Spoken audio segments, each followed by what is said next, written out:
கர்த்தருக்கு பிரியமானவர்களே, இந்த அற்புதமான தொடரை நீங்கள் கேட்டுக்கொண்டு வருகிறீர்கள். கர்த்தர் எப்படி வழிநடத்துகிறார் என்று நாம் தொடர்ந்து கற்றுக்கொண்டு வருகிறோம். கர்த்தர் எப்படி நம்மோடு இடைப்படுகிறார், நாம் கர்த்தரை அறியும் பொழுது நம்முடைய நாவிலிருந்து எப்படி வார்த்தைகள் வருகிறது என்பதை நாம் தொடர்ந்து கற்றுக்கொண்டு வருகிறோம் இல்லையா? அவருடைய வார்த்தைக்கு நேராக போகும். நம்முடைய ஆத்துமா கர்த்தருக்கு காத்திருக்கிறது, அவரே நமக்கு துணையும் நமக்கு கேடையும் ஆனவர். ஹல்லேலூயா. தேவன் நம்ம எப்படி வழி நடத்துகிறார் பாருங்க. நம்முடைய ஆத்துமா கர்த்தருக்கு காத்திருக்கிறது, அந்த அளவுக்கு நம்ம நடத்துகிறார். நம்ம ஆத்துமா அவருக்குள்ளே வாஞ்சியாக இருக்கிறது, அவருடைய வார்த்தை கேட்க வாஞ்சியாக இருக்குது. அவருக்குள்ளே அந்த வார்த்தை கேட்டு அதனை கீழ்ப்படிந்து அதனோடு நாம் மனம் பொருந்தி அதனோடு இசைப்பட்டு நம்முடைய வாழ்க்கையில் எல்லா விதத்திலும் பொருளாதார செழிப்பு, மற்ற கையின் பிரயாசம், எல்லா விதத்திலுமே நம்முடைய ஆத்துமா எப்படி இருக்குது பாருங்கள். கர்த்தருக்காக காத்திருக்கிறது. இதெல்லாம் செய்ய தேவனுடைய வார்த்தைகளை நாம் மற்றவர்களுக்கு சொல்ல, சுவிசேஷம் சொல்ல, தேவன் யார், நமக்காக சிலுவையின் மரணம் ஏன் நடந்தது, அவர் நமக்காக என்ன செய்து முடித்தார், நாம் இழந்த ஆசீர்வாதத்தை எப்படி பெற்றுக்கொள்ள, பரலோகத்தில் இருக்கிற ஆசீர்வாதத்தை இந்த பூலோகத்தில் நாம் எப்படி அதை பெற்றுக்கொள்ள என்பதை தேவன் நமக்காக என்ன செய்திருக்கிறார். நம்முடைய ஆத்துமா கர்த்தருக்கு காத்திருக்கிற பண்ண வைக்கிறார். இந்த அளவு நம்முடைய உள்ளத்தை அவர் வாஞ்சிக்க வைக்கிறார். அந்த அளவுக்கு ஒரு பாக்கியம் உங்களுக்குள்ளே கிடைத்திருக்கிறது இல்லையா? தேவனை அறிகிற அறிவு பாக்கியம் உங்களுக்கு கிடைத்தாலே மிகப்பெரிய ஒரு அபிஷேகம். அந்த அபிஷேகத்தை நீங்கள் பெற்றிருக்கிறீர்கள். கர்த்தருடைய வார்த்தை, அதாவது ஆத்துமா கர்த்தருக்காக காத்திருக்கிறது, அவரே நமக்கு துணையும் கேடையுமானவர். இந்த மாதிரி வார்த்தைகளை கேட்டு நம்முடைய உள்ளத்தில் வைக்கும் பொழுது சில காரியங்கள் என்ன நடக்குன்னா, அந்த பிசாசு இந்த வார்த்தைகளை எடுத்து பிடுங்கி தூரப்பட வருவான். நீங்கள் ஏதாட்டும் நல்ல காரியங்களை கற்றுக்கிட்டிங்கன்னா அதை உங்களுக்கு பிரச்சனை பண்ணதுக்குன்னே ஏதாட்டும் அங்கே சொல்லி இங்கே சொல்லி நேரம் கிடைக்காம அதை செய்யாமல் இப்படி பலவிதமான ஒரு சூழ்நிலையை உங்களுக்குள்ளே கொண்டு வருவான். நீங்கள் ஏதாட்டும் கற்றுக்கணும், உங்களை ஆத்மாவுக்கு உங்களுக்கு ஆத்மாக்குள்ளே உள்ளே கொண்டு வரக்கூடிய உங்களை எல்லாத்தையும் கற்றுக்கொண்டு மேலே வர்றதுக்கு நீங்கள் நிறைய பிரயாசப்படுறீங்க. அதான் அந்த ஆத்மா கர்த்தருக்காக காத்திருக்கிறது. எதையாட்டும் செய்யணும், எப்படியாட்டும் கர்த்தருக்காக எதாட்டும் பண்ணணும், வாழ்க்கையில் முன்னேறணும், வாங்கணும். நீங்கள் ஒவ்வொரு நாளும் பிரயாசப்பட்டுட்டு இருக்கீங்க. பிரயாசப்படும் பொழுது என்ன நடக்குன்னா, இந்த மாதிரி ஒரு சூழ்நிலை வருது. பிசாசு என்ன பண்ணுறான், அதையெல்லாம் நீக்க ஆரம்பிக்கிறான். இவனுக்கு இதை பண்ணிடக்கூடாது, இவனுக்கு நேரத்தை கொடுத்துடக்கூடாது, அதை செஞ்சிடக்கூடாது, இதை செஞ்சிடக்கூடாதுன்னு சொல்லி சில சூழ்நிலைகளை அவன் கொண்டு வருகிறான். ஆனால் அந்த சூழ்நிலைகள்லாம் நமக்கு வராத அளவுக்கு தேவன் துறை நிற்கிறார், நமக்கு கேடயமாகவும் நிற்கிறார். ஏனென்றால் இந்த ஆத்மா தேவனை நோக்கி காத்திருக்கிறது. அல்லேலூயா. தேவனை நோக்கி காத்திருக்கும் பொழுது நமக்கு ஏன் இடையூறு வரும்?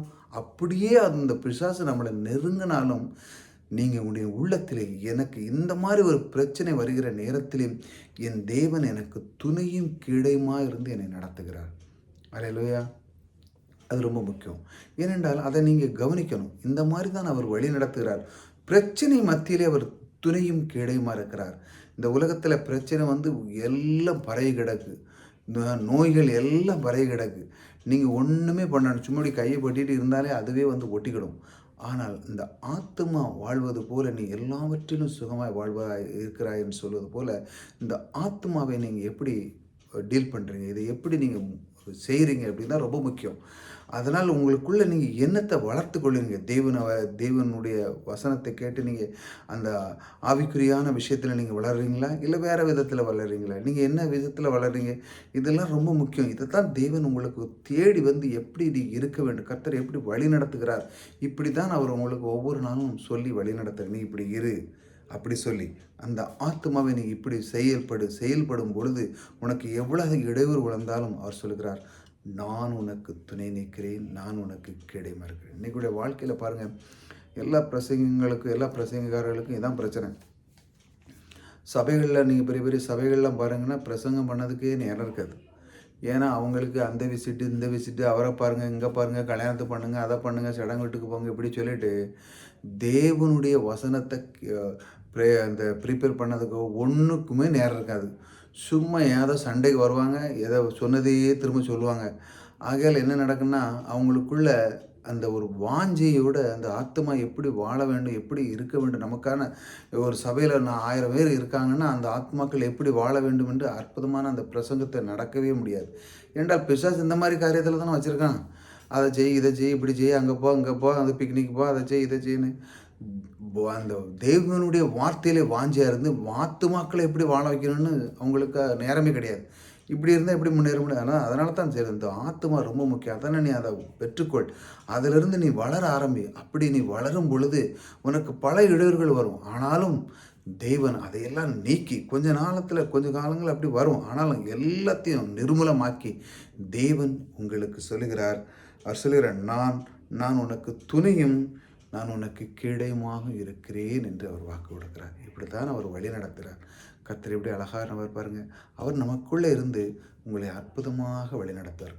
கர்த்தர் கூடவே இருக்கும் பொழுது உங்களுக்கு ஒரு குறைவு அவர் உங்களுக்கு கற்றுக் கொடுக்குறாருங்க. கொஞ்சம் கொஞ்சமாக கற்றுக் கொடுத்து உங்களை வழி நடத்துகிறத காமிக்கிறாரு.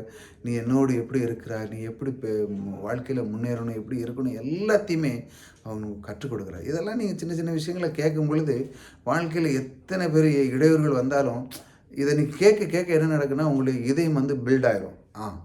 எவ்வளோதான் பிரச்சனை இருக்கட்டும், அவர் எனக்கு என்ன, அவர் எனக்கு எப்படி இருக்கிற கர்த்தர் எனக்கு ஒரு துணையும் கிடையுமானவர்.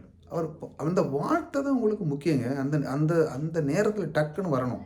எவ்வளோதான் பிரச்சனை இருந்தாலும் நடக்கும். என்னுடைய நாவு எப்பொழுதும் அவர் முன்பாகவே இருக்கும். அவர் எனக்கு துணையும் கிடையுமா இருக்கிறார். ஆக நான் கவலைப்பட மாட்டேன் என்று சொல்லி நீங்கள் சொல்லும் பொழுது அவருடைய வழிநடத்தலை நீங்கள் அறிந்து கொள்வார். அதனால தான் ஒவ்வொரு நாளும் இந்த தொடர்ந்து கேளுங்க. கர்த்தர் உங்களோடு கூட இருப்பார். கர்த்தர் உங்களை ஆசீர்வதிப்பார்.